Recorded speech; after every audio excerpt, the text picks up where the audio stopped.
Good morning and thank you for joining me on Delicious by Debbie. My tomatoes are ripe from the garden. Our tomatoes did absolutely beautiful this year.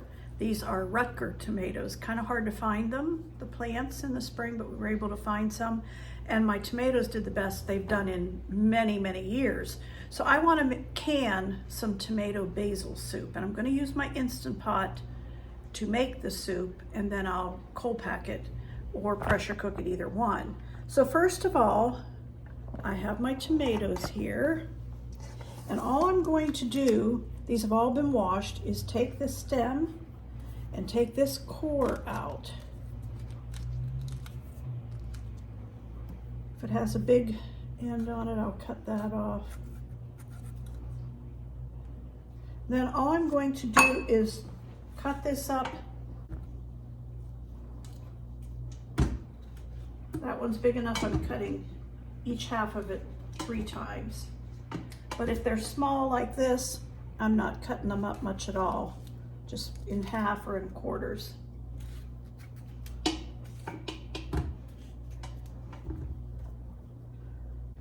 Okay, I have the tomatoes all cut up, quartered. By the way, that was between 9 and 10 pounds, right about 10 pounds. I have a scales that I weighed the bowl of tomatoes on. So between 9 and 10 pounds. And I also want 1 large onion cut up.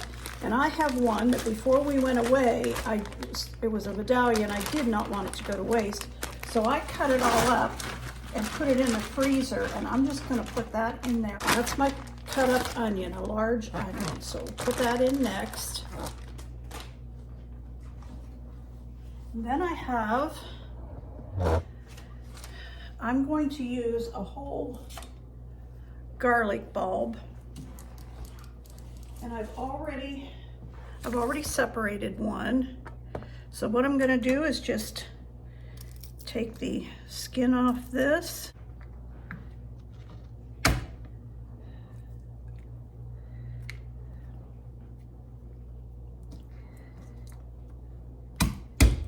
And I'm not going to do much except just cut it up a little bit. I don't care if it's chunks. This is all going to get blended up anyway. But I want this whole bulb of garlic, all the cloves.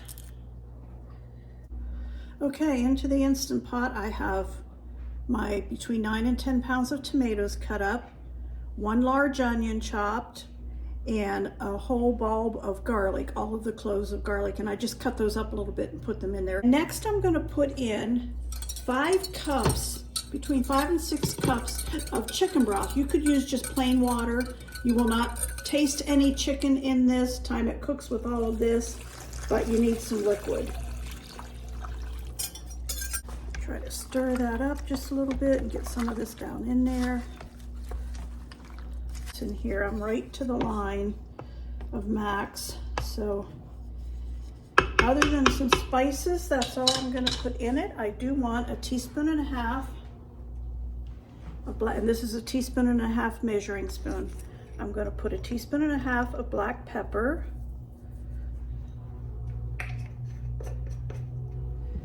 and 1.5 teaspoons of salt.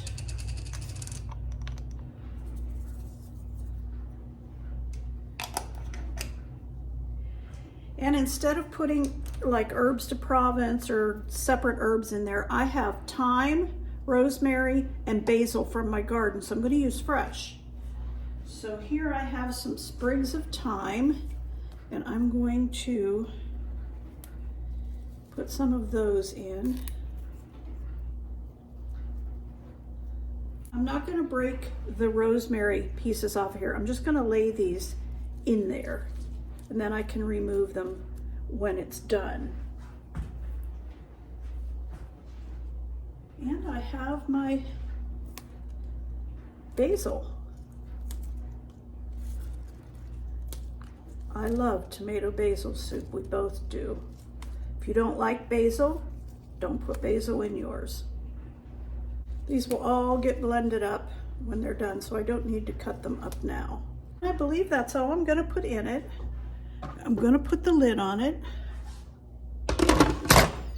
And I'm going to set it to sealing and to pressure, and I'm going to do this for 18 to 20 minutes. I think I'll set it for 20. I'm going to let that go, and when it's done, I'm going to do a 10-minute, just a regular release, and then I'll open it clear up. Okay, so I just took the lid off of my Instant Pot after cooking all this for 20 minutes. And now I'm going to take my immersion blender, and I am going to blend this all up. Now, if you don't have an immersion blender, this is an immersion blender. If you don't have one, you can use a regular blender, but you would want to let this cool first. I'm going to go ahead and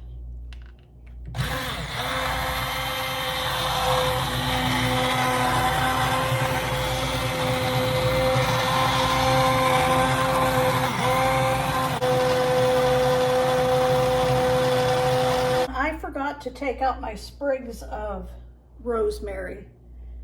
I did eventually get them out, but I forgot to take them out at the very beginning like I was going to. So I'm going to put this into my big canner pan over here, into this pan, because I'm going to make another batch in here before I can it. I do want to put this in the strainer because I did forget to take out, and I don't want any big pieces.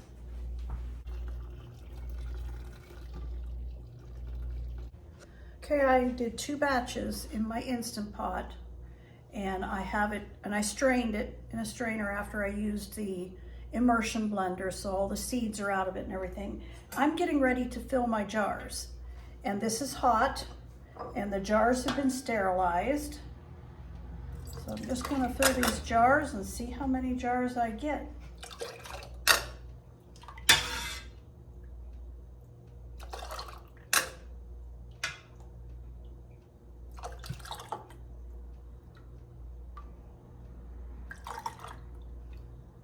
I like to leave about 1 inch of head space at the top of the jar.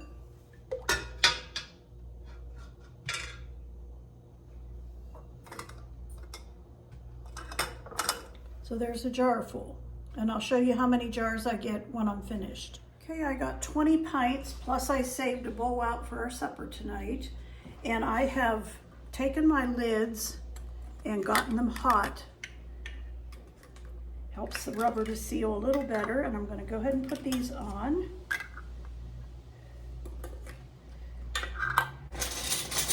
And I'm going to put the rings on. I don't put them real tight, just finger tight. All right, I'm going to put these into the canner. You always want to make sure you have a rack on the bottom. If you set the jars right on it, the heat from the burner will break the jars. And usually 10 pints will fit in this canner. I'm going to take this over to the burner on the stove, and then I'm going to add more water to it. I can't carry it if it's clear full.